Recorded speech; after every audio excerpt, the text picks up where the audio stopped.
આજના આપણા આ વેબિનારમાં એક વિશિષ્ટતા એ છે કે આપણે બે વક્તાઓને એક સાથે આજે સાંભળવાના છે. સૌપ્રથમ શ્રી ઉદયભાઈ બુદ્ધદેવ આપણી પાસે આવશે. એમનો પરિચય છે જ આપણને, અગાઉ એમણે વિષયો લીધા છે. તેઓનો આજનો વિષય એ છે શલ્યનો કર્ણવેધ. કર્ણવેધ આમ તો આપણા 16માંનો એક સંસ્કાર છે, 16 સંસ્કારમાંનો. પણ અહીંયા આ કર્ણ એ કાન નહીં પણ કર્ણપાત્ર છે, અને એને વેદ એટલે વિંધવા માટેનું કામ એમના જ સારથી શલ્ય કઈ રીતે કરતા હતા. ઉદયભાઈ બુદ્ધદેવ બેંક ઓફ બરોડાની અંદર તેઓએ બહુ સિનિયર પોઝિશન મુંબઈમાં મેનેજર તરીકે નિવૃત્ત થયા છે. વર્ષોથી તેઓ ગીતા, વેદો અને આપણા બધા વાંગ્મયોના અભ્યાસુ રહ્યા છે. અને જે તે વખતે સ્વાધ્યાય પ્રવૃત્તિમાં પણ તેઓએ ખૂબ જ સૌરાષ્ટ્ર કક્ષાએ યુવાનોને પ્રેરણા આપનારું સાતત્યપૂર્ણ એવું જે યુવા કેન્દ્રો ચાલતા એની જે ટીમ હતી એમના અમારા લીડર હતા. અને આજે પણ તેઓનો બહોળો વાંચન છે. રાજકોટની અંદર આવી પ્રવૃત્તિ ચાલે છે, સહસર્જન પ્રવૃત્તિ, તેમના તેઓ મુખ્ય ધરી છે. એમના રોજુ સ્વભાવના અને ખૂબ જ અમારા માટે બધા માટે પ્રેમાળ એ ઉદયભાઈને જ અમે હું વિનંતી કરીશ કે ઉદયભાઈ આપ અમને આજે શલ્યનો કર્ણવેધ શું હતો એ બાબતમાં વાતો કરો. શ્રી ઉદયભાઈ બુદ્ધદેવ. આભાર વિરેન્દ્રભાઈ. બધાને નમસ્કાર. મહાભારતના વિચાર મંથન દ્વારા આપણે સાતત્યપૂર્ણ રીતે મળતા રહ્યા છીએ અને નવપલ્લિત થઈ રહ્યા છીએ. આજે શલ્યવેદના એટલે કે કર્ણવેદ વિશે શલ્યના કર્ણવેદ વિશે આપણે વાતો કરવાના છીએ. આ પ્રસંગ મહાભારતના 8મું પર્વ એટલે કર્ણ પર્વમાં વિગતે છે. વેદ એટલે વિંધાવવું. શલ્ય દ્વારા જે રીતે કર્ણને વિંધાઈ જાય તે રીતના શબ્દ બાણ મરાય છે તે આપણે અનુભવીશું. આમ તો આ નકારાત્મક વિચારણા છે, પણ આપણે તેમાંથી બોધપ્રદ વાત શીખવાની છે. સતત બિન પ્રોત્સાહક, અપમાનજનક અને હતોત્સાહ કરી દે તેવી વાતો આપણા કર્તૃત્વ ઉપર અસર કરે જ. માટે પ્રોત્સાહન, અભિવાદન અને સન્માન આપતી વ્યક્તિના સંગાતમાં રહેવું લાભદાયી છે. ગીતા આપને આજ બોધ આપે છે. કૃષ્ણ કેટલી બધી રીતે અર્જુનને પ્રોત્સાહિત કરે છે. જુદા જુદા અનેક નામો દ્વારા કૃષ્ણ અર્જુનને પ્રોત્સાહિત કરતા રહ્યા છે. આપણે જોયું છે અને આગળ વધારતા રહેલા છે. કર્ણ અને શલ્ય વિશે આપણે જાણીએ જ છીએ, તેથી તેની વિગતોમાં આપણે જતા નથી અને આગળ વધુ છું. મહાભારત યુદ્ધના 17મા દિવસે સવારે દુર્યોધન અને તેના સેનાપતિઓ એટલે કે કર્ણ, શલ્ય, અશ્વત્થામા, કૃપાચાર્ય વગેરે યુદ્ધની વ્યૂહરચના માટે મળે છે. તે દિવસ પૂરતી કર્ણ ગઈકાલે જ કૌરવ પક્ષના સરસેનાપતિ નિયુક્ત થયા છે. તેને તે દિવસે એટલે 16મા દિવસના ખૂબ લડાઈ યુદ્ધમાં ભાગ લીધો, પણ દુર્યોધનને સંતોષ થાય એ રીતનું કોઈ પરિણામ મળ્યું નહીં. એટલે દુર્યોધન નિરાશ હતા. એને વધુ પ્રોત્સાહિત કરવા કર્ણ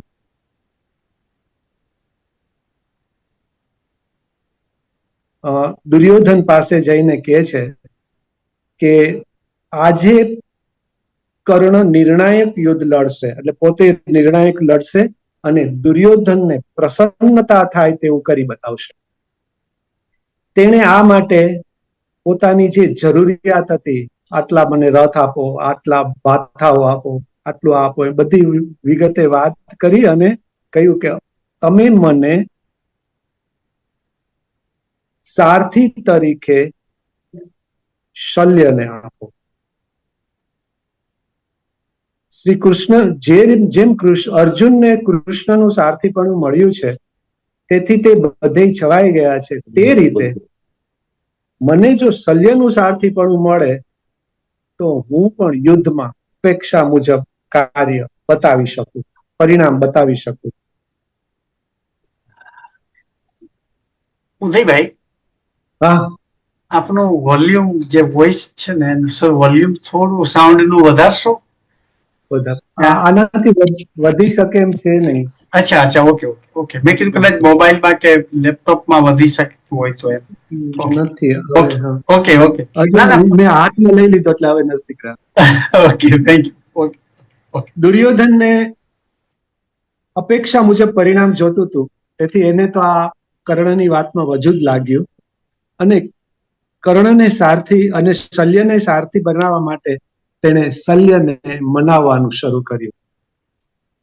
જ્યારે શલ્યને દુર્યોધને કહ્યું કે આવી જેવી રીતે કૃષ્ણ બધી આપત્તિમાંથી અર્જુનને બચાવે છે, તેમ તમો કર્ણના શ્રેષ્ઠ સારથી બની યુદ્ધમાં પાંડવોને જીતો, આ મારી અપેક્ષા છે. દુર્યોધનનો આ પ્રસ્તાવ સાંભળી શલ્ય અતિશય ગુસ્સે થયા. કહ્યું કે આ તમે મારું અપમાન કરો છો. તમો કર્ણને મારાથી અધિક માનીને તેની પ્રશંસા કરો છો. હું તેને મારા જેવો યોદ્ધો માનતો નથી. હું શ્રેષ્ઠ મહાત્મા હોવાથી પાપીનું દાસત્વ કરીશ નહીં. હું મારું અપમાન સહન કરી કોઈ પણ યુદ્ધ કાર્ય કરી શકું નહીં. આમ કહી શલ્ય ગુસ્સે થઈ બધા રાજાઓ વચ્ચેથી ઉભા થઈ ચાલવા લાગ્યા. દુર્યોધને તેને ખૂબ જ પ્રેમથી અટકાવ્યા. તેને કહ્યું કે કર્ણ તમારાથી શ્રેષ્ઠ નથી જ. તમે તો શત્રુના હૃદયમાં કાંટાની માફક ઊંચો છો. તેથી પૃથ્વી પર આપનું નામ શલ્ય છે. હું અને આ આખું વિશ્વ કર્ણને અર્જુન કરતા અધિક અને આપને શ્રી કૃષ્ણ કરતા શ્રેષ્ઠ માને છે. શ્રી કૃષ્ણ અશ્વવિદ્યાના જેટલા રહસ્યો જાણે છે તેથી વિશેષ તમે જાણો છો. શલ્ય આ સાંભળી પોષાયો. આ તબક્કે તમે જોજો શલ્યની વાતો. દુર્યોધન કહે તેમ મને શલ્ય કહે છે કે દુર્યોધન, તમે મને સાચા સમજ્યા છો. અર્જુન અને શ્રી કૃષ્ણ મહારથીઓ ભલે શ્રેષ્ઠ હોયા, પણ બાહુબળમાં મારી તુલ્ય નથી. હું ક્રોધ થઈ યુદ્ધ કરું ત્યારે દેવો, દાનવો, માનવો વાળી આખી પૃથ્વીને ઉખાડી ફેંકું તો પછી પાંડવો તો શ્રી વિષાત્મા છે. આ તમે શલ્યની મનસ્થિતિ જોજો. કૃષ્ણએ એને સારામાં સારી રીતે એના વ્યક્તિત્વને ઓળખ્યું છે. કૃષ્ણ કહે છે કે ઋતુયાનના કુમાર શલ્યને સાચા સ્વરૂપમાં હું જાણું છું. યુદ્ધમાં ભીષ્મ, દ્રોણ, કર્ણ જેવો જ અને તેનાથી પણ વિશેષ મદ્રરાજ છે. તે પરાક્રમી, મહાતેજસ્વી, વિશેષ કરીને મહામનસ્વી અને આશ્ચર્યકારક યુદ્ધ કરનારો અને રણ મેદાનમાં સ્ફૂર્તિ વાળો છે. આ કૃષ્ણનો એના વિશેનો અભિપ્રાય છે. દુર્યોધને તેમને શ્રી કૃષ્ણથી અધિક કહ્યા તેથી અને તેના શૌર્યને બિરદાવ્યું, તેથી શલ્ય ખૂબ જ પ્રસન્ન થયા અને કર્ણના સારથી બનવાનું તેને સ્વીકારી લીધું. પરંતુ તેણે એક શરત કરી. કહ્યું કે હું મારી ઈચ્છામાં આવે એ વાત કરીશ. યુદ્ધમાં કર્ણના હિત માટે જે કંઈ કઠોર કે કોમળ વચન કહું તે તમારે અને કર્ણે ક્ષમ્ય ગણવા પડશે. બધાએ શલ્યની આ વાત માની અને સ્વીકાર કર્યો. શલ્યએ સાથીપણું સ્વીકાર્યું ત્યારે કર્ણે પ્રસન્ન થઈ તેમને કહ્યું કે મારો રથ જલ્દીથી તૈયાર કરો. વળી કર્ણ કહે કે હે શલ્ય, આજે હું પાંડવોના નાશ માટે અને દુર્યોધનના વિજય માટે અતિશય તીક્ષ્ણ બાણ ચલાવીશ. શ્લોકમાં કહે છે અદ્ય ક્ષેપ્સ્યામ્યહમ શલ્ય શરાન પરમ તેજનાન પાંડવાનામ વિનાશાય દુર્યોધન જયાય ચ. બસ આ ક્ષણથી શલ્યનું વાક આક્રમણ કહો કે કર્ણ વેદ શરૂ થઈ ગયું. કર્ણને શલ્ય કહે છે કે હે સુતપુત્ર, તમે પાંડવોનો અનાદર શા માટે કરો છો? બધા પાંડવો મહાધનુર્ધારી છે. તે કદી યુદ્ધમાં પીછેહટ કરતા નથી. તેઓ સત્ય પરાક્રમી છે. તેમને કોઈ જીતી શકતું નથી. વળી શલ્ય કહે હે રાધા પુત્ર, તમે અર્જુનનો વીજળીના ગડગડાટ સમાન ગાંડીવનો અવાજ સાંભળશો ત્યારે આમ તેમનું નબળું નહીં કહો. આના પ્રત્યાઘાત રૂપે કર્ણે તેમના વચનોનો અનાદર કરી કહ્યું કે તમે આ જોઈ લેજો મને. કર્ણે પ્રસ્થાન કર્યું કે તરત જ અનેક પ્રકારના ઉત્પાત અને અપશુકનો થવા લાગ્યા. તે બધાને તેને ગણકાર્યા નહીં.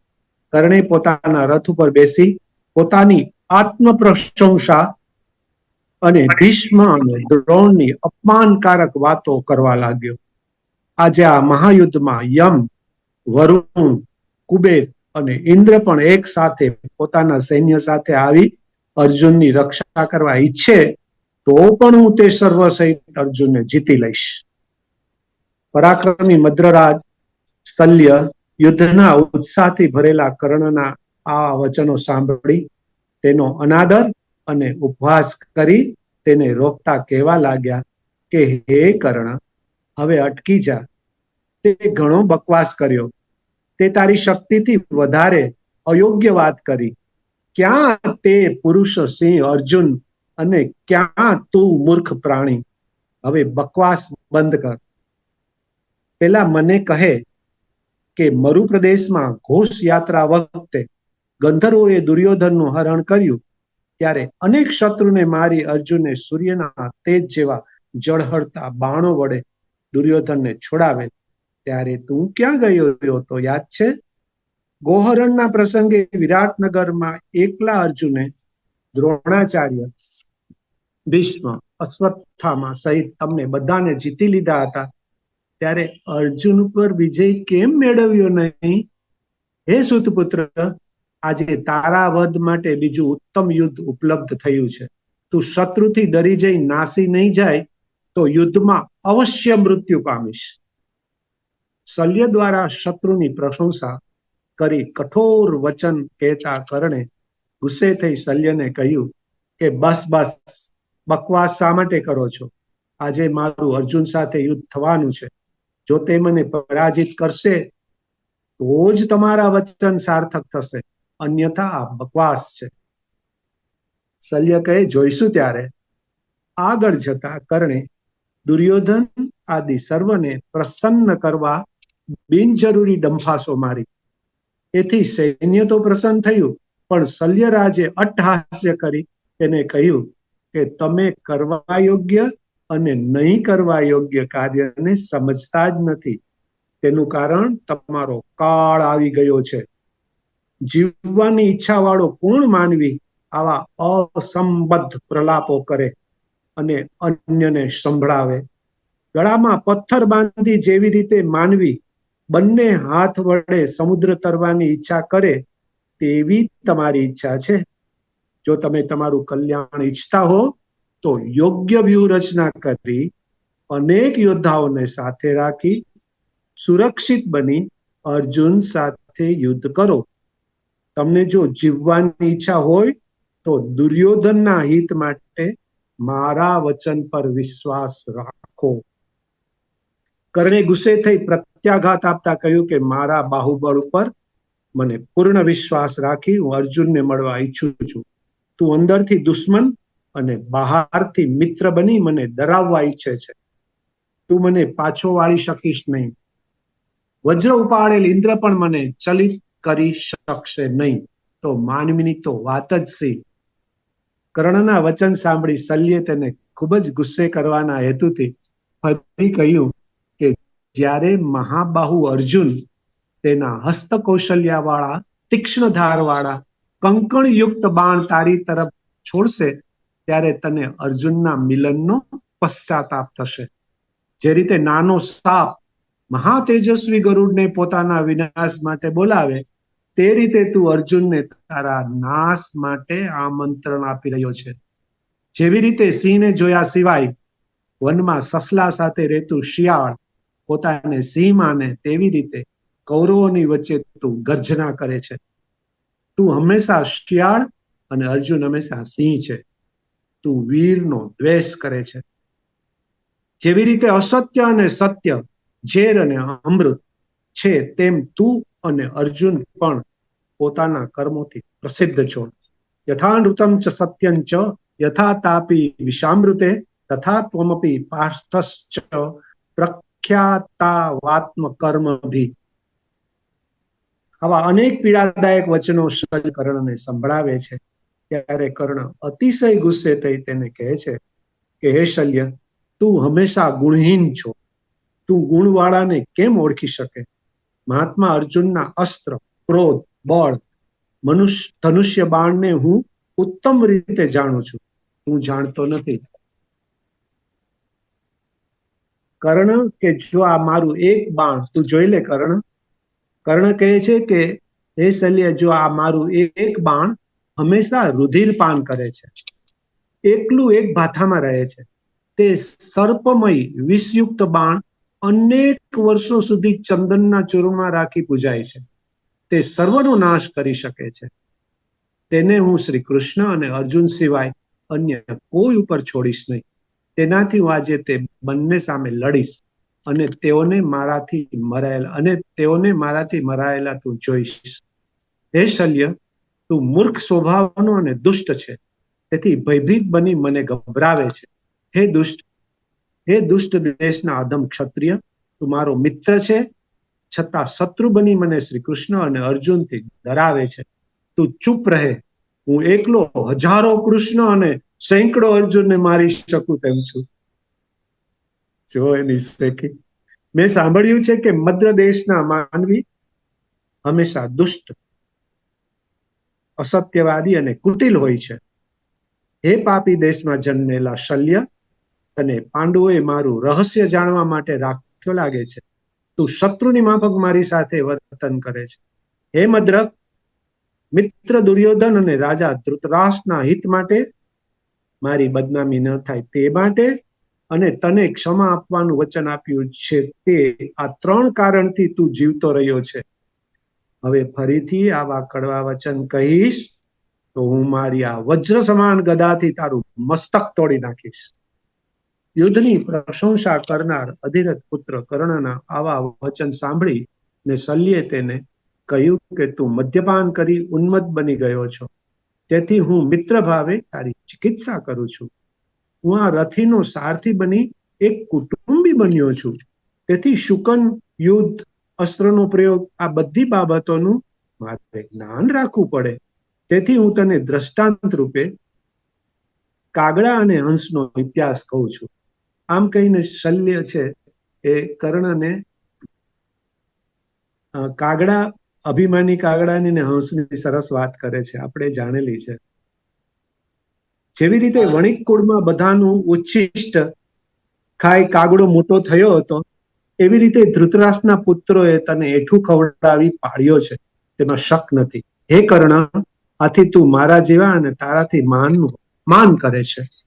હે કર્ણ, જ્યારે તમારું જે મોબાઈલ છે એમાં તમે સ્પીકર મોડ ઉપર મૂકેલું છે, જે છે વોઇસ છે સ્પીકર મોડ, આપણે જયારે સાંભળતા હોય મોબાઈલ.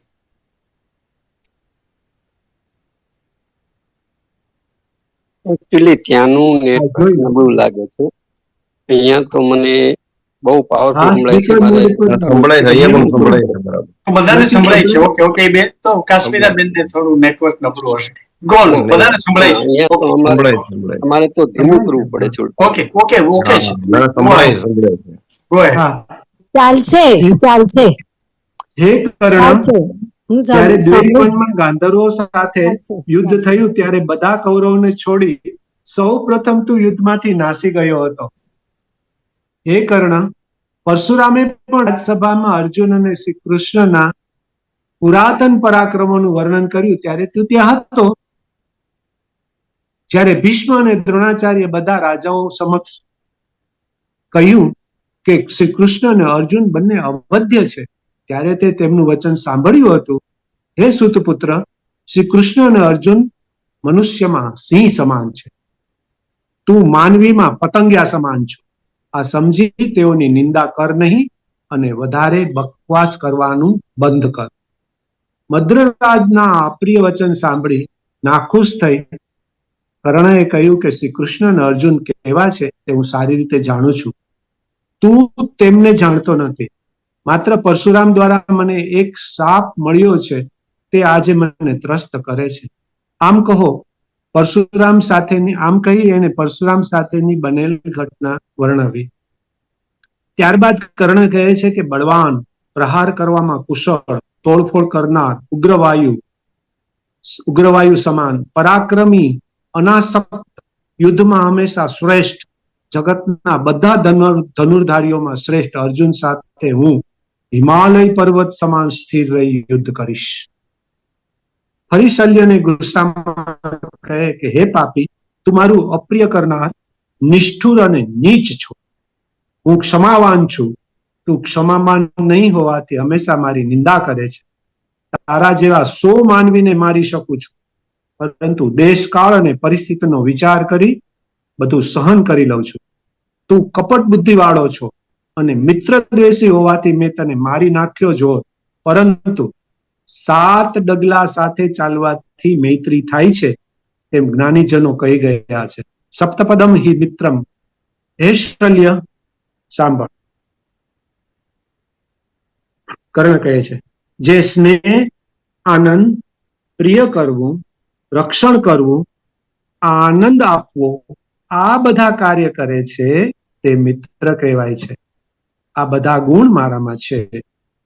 જે મારે છે, શાસન કરે છે, ક્ષીણ કરે છે, હિંસા કરે છે, શિથિલ કરે છે અને ત્યાગે છે, તે શત્રુ કહેવાય. આ બધા લક્ષણો તારામાં સ્પષ્ટ દેખાય છે.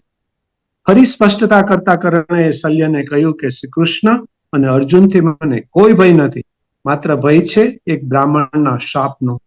મને કહેલ કે યુદ્ધ કરતી વખતે હું એક મહાન આપત્તિમાં આવીશ, ત્યારે મારા રથનું એક ચક્ર અટકી જશે. આ શાપથી હું ડરું છું. તને મારો શત્રુ અને બકવાસ કરનારો જાણ્યા પછી પણ મિત્રતાથી આ વાત હું તને કહી રહ્યો છું. હવે તું મારી વાત સાંભળી ચૂપ થઈ જા. જો બધા દેવો સહિત ઇન્દ્ર મારી સાથે યુદ્ધ કરવા આવે તો પણ હું ડરીશ નહીં. તું યુદ્ધમાં ડરાવી શકાય તેવા બીજાને શોધ. તે મને જે કઠોર શબ્દ કહ્યા છે તે તો તારી મૂર્ખાઈ છે. મારા ગુણ પ્રાપ્ત કરવાની તારામાં શક્તિ નથી. હું તો પરાક્રમ અને યશ માટે જ જન્મ્યો છું. આટલું સમજી તું મૌન બની જા. હવે કોઈ પ્રતિકૂળ વાત કરીશ નહીં તો પેલા તને માર્યા પછી જ હું કૃષ્ણ અને અર્જુનને મારીશ. શલ્યે આ બધી વાતોને ઉવેખીને કર્ણને કહ્યું કે રોગથી પીડિતને તરછોડી દેવા, પોતાની પત્ની અને સંતાનને વેચી દેવા, આ બધા અંગ દેશના માનવીનો ધર્મ છે અને તું તે દેશનો રાજા છે. બીજાના દોષ કહેવામાં હંમેશા લોકો નિપુણ હોય છે, પરંતુ પોતાના દોષને કોઈ જાણતું નથી અને જાણે છે છતાં અજાણ્યા રહે છે.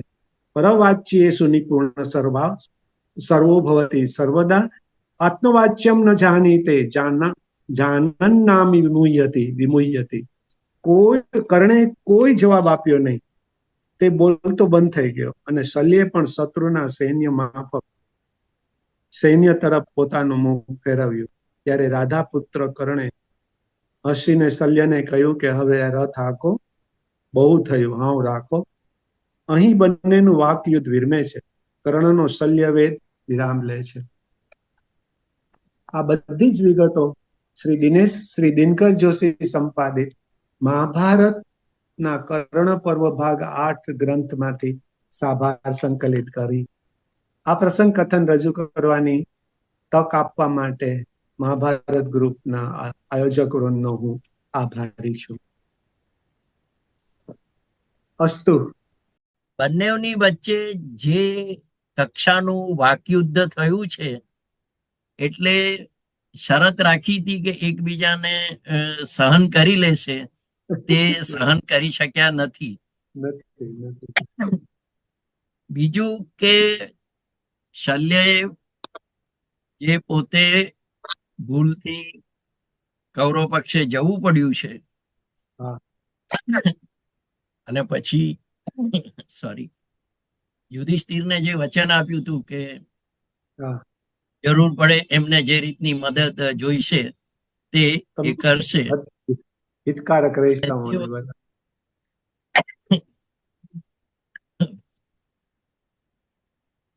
એક બીજી એક વસ્તુ પ્રશ્ન આમાં મેં એવો- જોઈ કે બંને જણા ગાળ આપવા માટે એ લોકોના દેશને પણ ગાળ આપે છે. હા, પેલો કહે દેશને કે પણ આપણે. તમારા મદ્ર દેશના લોકો આવા છે, પેલો કે તમારા અંગ દેશના લોકો આવા છે.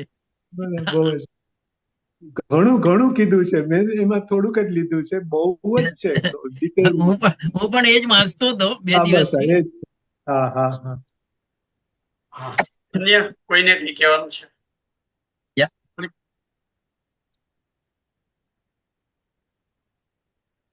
એક પ્રશ્ન હંમેશા થાય છે કે એણે અમને આગતા સ્વાગતા કરીને અમારા ઉપર ઉપકાર કર્યો એટલે અમે કૌરવના પક્ષે ગયા, આવું જે શલ્ય પાંડવોને કહે છે એ કેટલા અંશે વ્યાજબી હશે? બરાબર, સાવ ગણાય, સાચું છે. કેટલા અંશે વ્યાજબી ગણાય? એક સત્યના યુગ પક્ષમાં પરિવર્તનની ઘટનામાં પોતાનો પક્ષ ક્યાં હોવો જોઈએ એટલું શું એને ભાન નહીં હોય? પછી થોડો શોધતા એક વસ્તુ એ પણ જોવા મળી છે કે શલ્ય વોઝ ગ્રીડી, વિત્તનો, પૈસાનો ખૂબ લોભી હતો. અગાઉના પણ 1-2 ઇન્સિડન્ટ્સમાં એણે એનો જ પક્ષ લીધો હતો, એટલે કદાચ દુર્યોધને એમને ખરીદી લીધો હોય આવું પણ શક્ય બને છે. બરાબર. બીજું, રાજેનભાઈ જે મહાભારતની વાતો કરે છે, જે હમણાં 4-5 દિવસ પછી જ જનકેશ્વર ખાતેના આશ્રમે તેઓ અંગ્રેજીમાં મહાભારત લેવાના છે અને મુંબઈનું એક ગ્રુપ છે, કારણ કે અંગ્રેજી જાણ માટે એમને જોઈએ છે. બાકી ગુજરાતીમાં વાતો કરી જ છે. મહાભારતનો એક આધ્યાત્મિક દ્રષ્ટિકોણ એટલો તો ગહન અને દિલને સ્પર્શી જાય એવો છે, અને એમાં કેટલી બધી નવી નવી જીવન જીવવાની ક્લુ મળે છે. એમણે શલ્યનું અર્થઘટન એ રીતે કર્યું છે કે શલ્ય એટલે શૂળ, શૂળ મુકાઈ છે. આ બધા જ કૌરવ અને કૌરવ પક્ષે છે એ જ યોગ્ય છે. આપણને એમ થાય કે બિચારાને કૌરવ પક્ષે જવું પડ્યું, પણ એ જ યોગ્ય છે, કારણ કે એનું વૃત્તિ કૌરવ વૃત્તિ જ હતી. જે માં કૌરવ શલ્ય આપણી બધાની અંદર છે, બીજાને સંભળાવી દેવું અને લાગમાં આવે એટલી જ વાર છે, કહી દેવું. વ્યક્તિગત અથવા તો જાહેરમાં કહેવાય તો જાહેરમાં તક મળે તો પણ એક વખત તો એને મારે ખબર પડવી જોઈએ કે હું કોણ છું. આ જે વૃત્તિ છે ને એ આપણી શલ્ય વૃત્તિ છે. ઘણી વખત બહુ કોઈ આપણી સામે ગુસ્સે થાય અને ઓલો સામે એક એવું નાનકડું ટમકું મૂકી દે કે ઓલો આખો આગથી સળગી જાય. આ નાનકડી સૂળ ભોંકીને બીજાને ઉત્તેજિત કરવો અને પોતાની જે ઈચ્છા છે એના ઉપરની વેર લેવાની એ બીજા કોઈ શબ્દો દ્વારા પણ લઈને આત્મસંતોષ માણવો, આ આપણે શલ્ય છે, અને દરેકમાં આ શલ્ય પડેલો હોય છે. એ શલ્યને ઓળખવો અને એની ઉપર કાબુ રાખવો એ અધ્યાત્મનું એક પગથિયું છે, એમ રાજેનભાઈ શીખવે છે. આ એક થોડી વાતો શેર કરી. આપમાંથી કોઈને કઈ કહેવાનું?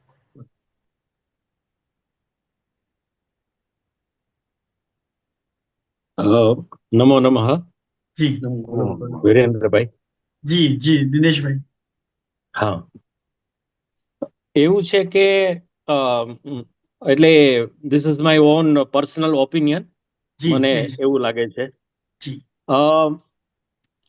જે એની પૂર્વમાં જે મળેલા છે, આગળ આપણે શલ્યને જોઈએ છીએ મહાભારતમાં જે રીતે એમનું બિહેવિયર છે, તો એ આપણે જોતા એવું લાગે કે although he has taken wrong step, એમણે ભલે રોંગ સ્ટેપ લીધેલું હોય પણ પછી એમને અંદરથી રિયલાઇઝ થયું છે. અંદરથી ભલે એ એક્સપ્રેસ નથી કરતા, પરંતુ અંદરથી તો he is on the part of Pandavas. એટલે એ રીતે છે, એ જે અંદરનું છે, ઇન્ટરનલ છે, એ બધું બહાર આવે છે. એના માટેની પ્રેઇઝ છે, એના માટેનો જે અહોભાવ છે, અને એના માટેને જે નથી જઈ શક્યા, એમાં જોઈન નથી થઈ શક્યા, એ માટેનું એક અંદરથી એમને એક રિગ્રેશન છે, એક પ્રકારનું એમને એમ છે કે હું નથી કરી શક્યો. એ વેઝની અંદર પણ આ બધા જે ઉદ્ગારો છે કે જે કઈ બોલે છે એ ચોક્કસ રીતે એનો પોતાનો અંદરનો ભાવ છે. ભલે એ તમારી વાત સાચી છે કે ગ્રીડી છે અને બધી રીતે છે, છતાં પણ અલ્ટિમેટલી જે એનું અંદરનું તત્વ છે હાર્ટનું, એ એમને એને કેને પ્રકારે એને ત્યાં દોરી જાય છે એવું મને ચોક્કસ રીતે લાગે છે. ધન્યવાદ.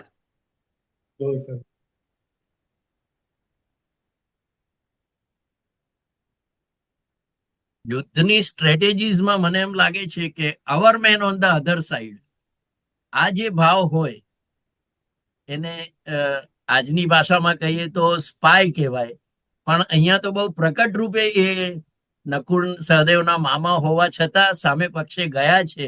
એની પરિસ્થિતિ જે પણ કંઈ હોય, પણ એ સામે પક્ષે જઈને પોતાના પક્ષનું કામ કરવું, આ જે એક આખી યુદ્ધની સ્ટ્રેટેજી હોય, તે પણ કદાચ એ જે રીતે વાત થઈ કે એમને પોતાને પણ એક પસ્તાવો અને રિપેન્ટન્સ હોય, અને પાંડવોને માટેનો જે અહોભાવ હોય એ તો એની જગ્યાએ હોય જ. એટલે ઘણા બધા મુદ્દાઓ આમાંથી નિપજતા હોય છે. અને ટ્રેટર ઇન ધ ડ્રીમ અથવા તો ટ્રોજન હોર્સની જે વાત આપણે કોર્પોરેટ લેવલ પર ઘણીવાર હું કરતો હોઉં છું, ત્યારે આ ઉદાહરણ હંમેશા લેતા અને ડેવલપ કરતા હોઈએ છીએ કે our man on the other side, એટલે તમારો પોતાનો માણસ ફૂટી ગયો હોય અને સામા પક્ષનું હિત કરતો હોય તો એની જોડે કઈ રીતે ડીલ કરવું. કારણ કે કોર્પોરેટ સિક્રેટ્સ જ્યારે લીક થવાનો વારો આવે ત્યારે આ પ્રશ્નો બહુ નડતા હોય છે બધા.